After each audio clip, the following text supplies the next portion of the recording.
Hari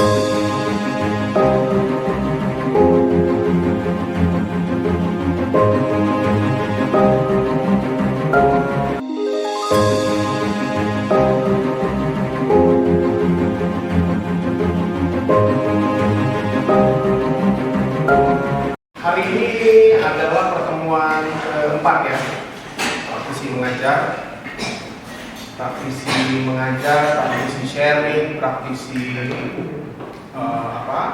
praktek ya. Jadi ini adalah hari yang keempat untuk slot mata kuliah material elektronik. Tapi Paknya minta diisi yang lebih orientasi ke industri ya. Dari kemarin kita kan udah bicara yang pertama, ada yang masih ingat nggak?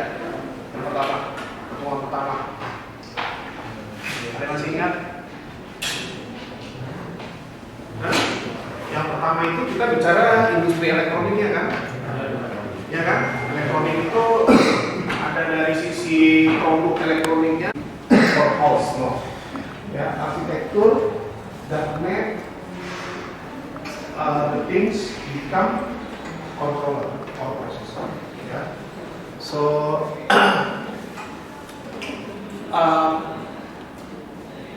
commonly people call AISA, karena bisa, ya, bisa. Stand for Instruction Set Architecture. Boleh juga dipanggil arsitek. Kompleks indikator. Apa? Kompleks indikator.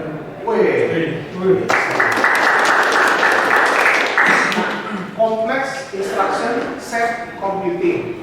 Kompleks itu banyak. Jadi instructionnya banyak ya. Kalau banyak kan ribet ya. Ya kan, ribet ya kan.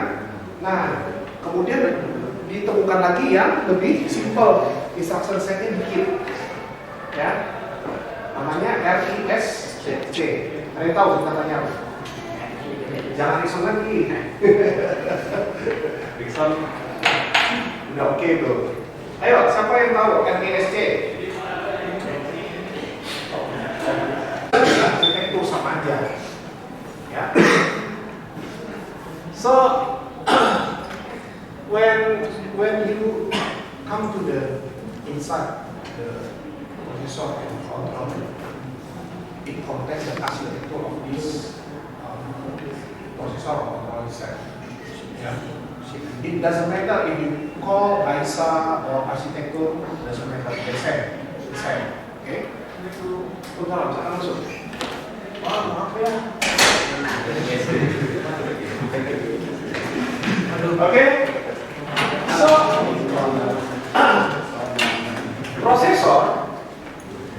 processor is actually hardware, benda mati, ya, benda yang bisa berwujud, yang bisa dipegang. Tapi dia tidak ada artinya kalau tidak ada software di dalamnya, ya. Nah, jadi kalau kita bicara hardware, itu kita bicara arsitekturnya kan. Nah, ada yang tadi tuh x86, nih. Ada yang bilang tadi ARM, ada ARM. Ini dari zaman dulu nih banyak nih. Z80 ini dulu populer ya di tahun 80-an. Switching telepon. Prosesornya seperti apa? Ya, oke. Kita lanjut ya. Nah, ini blok diagram arsitektur sebuah komputer, ya, yang bicara cuma satu, Central Processing Unit. Lebih lanjut nanti kalau udah advance itu disebut satu core. Kemarin kita ngomong kan, ada Snapdragon, apa tuh handphone kamu octa-core. Berarti CPU-nya ada 8 di dalamnya. Pak, berarti ada 8 prosesor. Enggak, di dalam satu chip itu ada 8 core, ada 8 CPU. Artinya, ya. Lo kok sampai banyak-banyak supaya nanti tugasnya itu bisa dibagi-bagi. Ya. Nah, ini contoh dari struktur dari core atau CPU. Jadi di dalamnya ada control unit dan ada register. Oke? Nah, saudara-saudara, nanti waktu kita praktek ya, walaupun nanti udah dibagi-bagi nih, tetap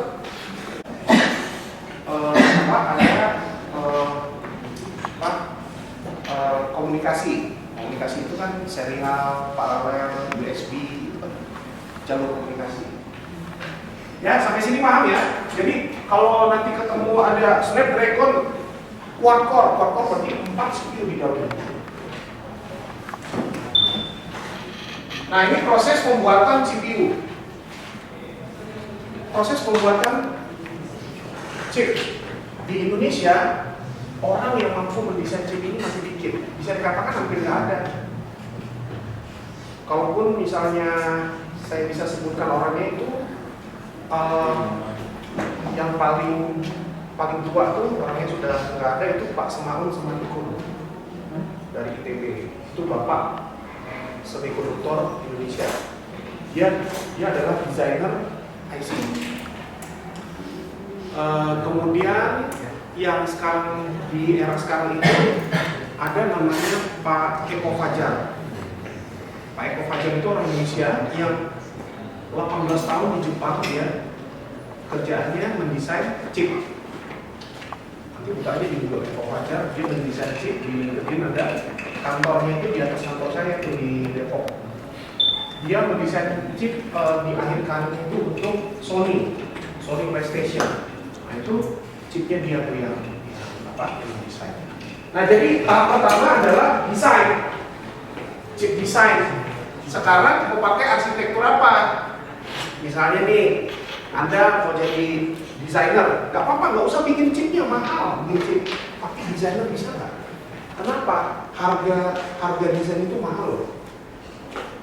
Harga desainnya mahal. Soal saya nggak tahu kenapa kok nggak ada yang nyoba gitu ya bangsa Indonesia. Padahal itu kalau dibeli harganya bisa ongkos jasa bikin itu sangat mahal karena chipnya akan dibikin ratusan ribu atau jutaan gitu. Dia dapat royalti itu. Nah, jadi yang tadi saya sebutin itu Pak Eko Fajar, Pak Semandikun itu ada di sini. Ya. Ada lagi di ITB sekarang satu orang doktor namanya Pak Tio. Nah, Pak Tio ini adalah muridnya Pak Semandikun. Ya. Nah, tapi kalau Pak Eko Fajar itu dia memang S1, S2, S3-nya itu di Jepang. Dia belajar. Nah, itu ada di sini. Ya, jadi yang masih bertahan itu ini. Nih, ini sama National Semiconductor Intel itu masih bertahan. Ya. Nah, tapi lihat di sekitar menjelang 90 sudah mulai ada gebrakan bagaimana mengefisiensikan suatu komputasi dengan ditemukannya arsitektur RISC, ya, Reduced Instruction Set Computing. Siapa pelopornya? ARM. Tapi yang memproduksi bukan ARM. Sekali lagi saya bilang, ARM itu arsitektur, perusahaan yang menjual desain. Jadi itu yang saya bilang tadi, kalau misalnya rekan-rekan di sini ada yang berani untuk membuat sebuah desain, toolsnya ada kok. Ada toolsnya. Tapi memang ilmunya harus ada.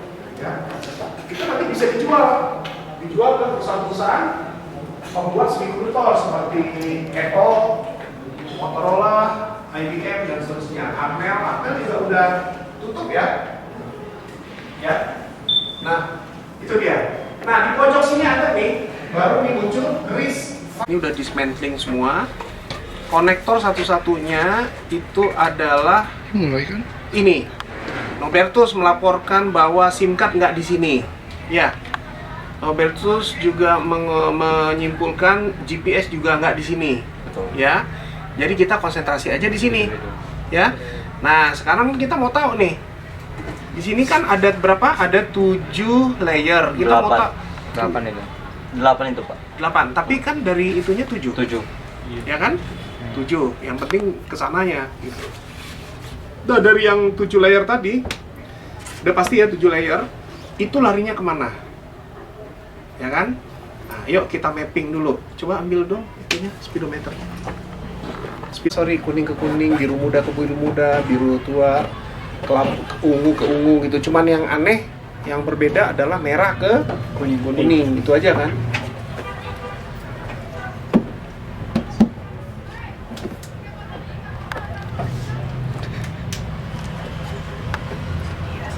Ini tadi Bu siapa? Bu Maria ya? Marina. Marina ya? Pakai ini kan? Iya. Gak ada suara.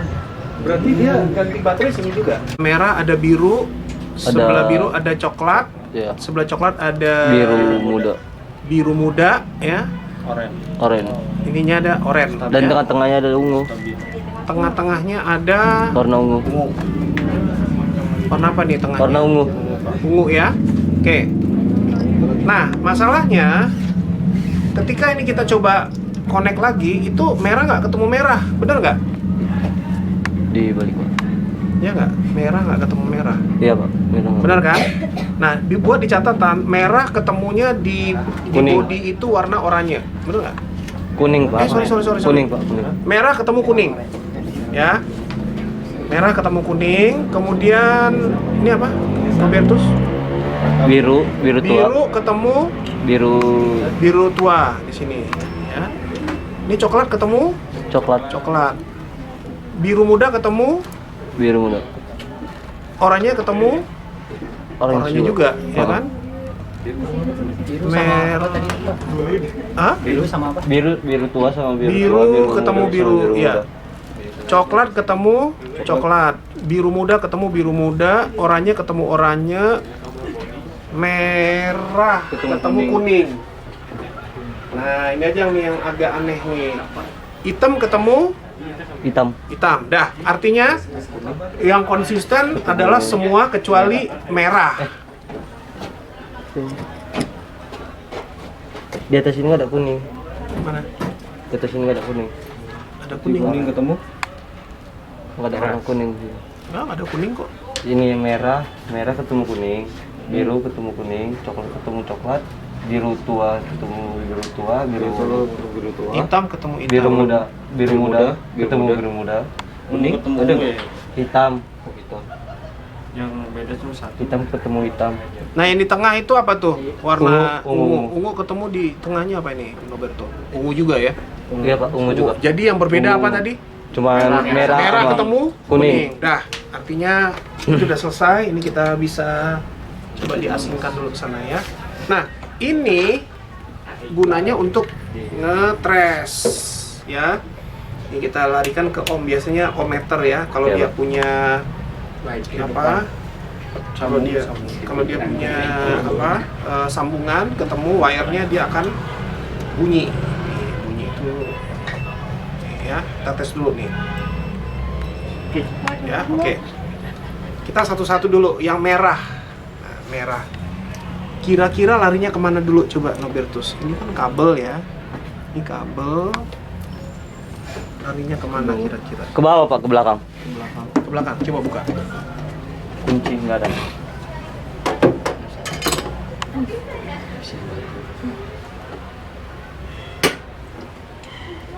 Ini kuncinya nggak ada. Dibuka lagi nih. Kunci T. Kayak gini Harus tegar tadi. Tegar nih. alat ya. Ini kunci yang tadi itu ya. Alatnya kunci. Jadi orang benar terbang. Tegar. Iya. Oke, nggak apa-apa. Sambil dicariin ininya, kunci ya. Oh, Kunci. pokoknya ada di dalam ini Pak. Oke, nggak apa-apa. Yang penting kan kita mau belajar bagaimana cara ngetres, ya kan? Oke. Nah, kemudian ini kemana aja sih larinya? Ke belakang semua. Ke belakang semua ya. Berarti perkiraan GPS juga di belakang. Iya. Gitu. Di sini semua ini. Tapi di sini ada juga nih, ada percabangan nggak, Kak? Bukan ya? Ya itu kan untuk ke klakson sama ke body. Oke, ini lari ke sini. Izin Pak buat mikroprosesornya di sini. Mana? Semua mengarah ke belakang semua. Tapi ini nggak bisa dibuka ya. Kunci T. Kayak gimana ya caranya ya? Bukan, ini namanya kunci sok. Kunci sok. Kalau kunci pas itu dia begini. Yang kayak Kalau kunci sok tuh dia begini. Nah, gini. Oh. Itu di genset itu Bapak itu bisa nggak ada nggak kunci? Kurang tahu. Dia tanya.